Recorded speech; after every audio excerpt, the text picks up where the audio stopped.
Kita mungkin pernah mencintai plastik. Tentu, karena plastik adalah bagian dari peradaban yang sempat menjadi solusi lingkungan, guna memudahkan hidup kita.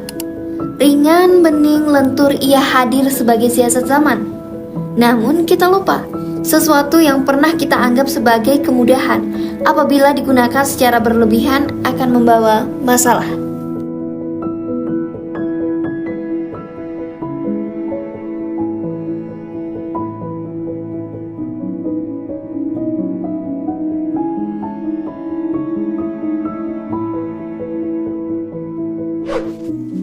Pada tahun 2021, manusia melahirkan 390 juta ton sampah plastik. Dan dari jumlah tersebut, hanya 9% yang berhasil didaur ulang. Lalu sisanya raib entah kemana. Mungkin terkurung di tumpukan tanah, tertelan gelombang laut, dan menyakiti seluruh biotanya. Atau terselip diam-diam dalam tubuh manusia dalam wujud mikroplastik. Hal tersebut disampaikan oleh Global Plastic Outlook tahun 2022. Setiap menit, satu truk sampah plastik menjatuhkan muatannya ke laut. Jadi dalam sehari mungkin ada lebih dari 4.000 truk yang menenggelamkan sampahnya. berdasarkan data sains di tahun 2020, tercatat Indonesia dengan keindahan baharinya justru menjadi penyumbang sampah plastik lautan terbesar kedua di dunia setelah Tiongkok.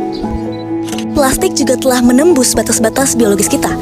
Tertera pada tahun 2023, penelitian telah menemukan partikel mikroplastik dalam darah manusia, rata-rata sekitar 1,6 mikrogram mililiter. Dan sebelumnya pada tahun 2021, serpihannya bahkan telah ditemukan pada plasenta manusia.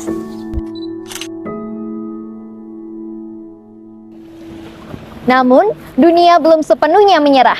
Jika kita ambil salah satu contohnya Eropa, telah berhasil mengurangi jutaan ton sampah plastik per tahunnya karena mereka tahu betapa berbahayanya limbah plastik. Selain itu, 175 negara juga telah menandatangani sebuah kontrak demi mengurangi limbah plastik yang beredar di dunia dan secara global. Lalu mari kita merujuk ke negara Indonesia. Adanya penerapan kantong belanja kain yang sangat efektif tentu akan berhasil karena dapat mengurangi sampah plastik sebesar 55% berdasar Universitas Islam Kalimantan. Berikutnya, kita ke wilayah atau ruang lingkup yang lebih kecil seperti Provinsi Bali, di mana adanya kebijakan dari Gubernur Bali, yakni Peraturan Gubernur Nomor 97 Tahun 2018, yang adanya penggunaan sampah plastik utamanya sekali pakai yang diganti menjadi barang yang dapat digunakan kembali, seperti tumbler dan juga kotak makan. Tapi bukan hanya mesin dan kebijakan yang bisa menyelamatkan bumi kita, tapi juga bisa dari langkah kecil dari kita. Dan segala langkah kecil tersebut dapat kita mulai dengan 3R. Yang pertama ada reduce atau mengurangi, di mana kita bisa berusaha mengurangi penggunaan jumlah sampah plastik, misalnya dengan mengurangi penggunaan plastik dan memilih kemasan yang lebih ramah lingkungan atau menggunakan barang yang tahan lama. Berikutnya ada reuse atau menggunakan suatu produk secara berulang atau kembali, tentunya dengan fungsi yang sama ataupun berbeda.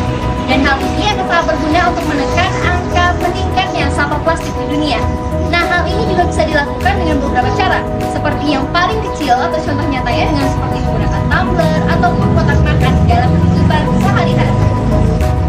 Kemudian ada yang ketiga yakni recycle, di mana mendaur ulang. Kita bisa mengolah sampah produk baru yang bermanfaat dan kita juga bisa melihat dari salah satu TPA terbaik di Kelungkung, tepatnya TPA di Desa Gelgel, yang tidak hanya sebagai tempat pembuangan akhir semata, melainkan juga dapat menjadi tempat pendauran ulang bahan bangunan seperti meja, kursi, dan lain sebagainya. Dari satu kantong plastik yang menjadi kain dan satu botol plastik yang menjadi tumbler. Dan mereka semua menolak untuk sekali pakai. Karena jika 2025 akan mencatat 500 juta ton plastik sebagai warisan dunia, jadi biarkan mereka mengukir langkah yang berbeda, bukan sebagai penyumbang, melainkan sebagai penyadar.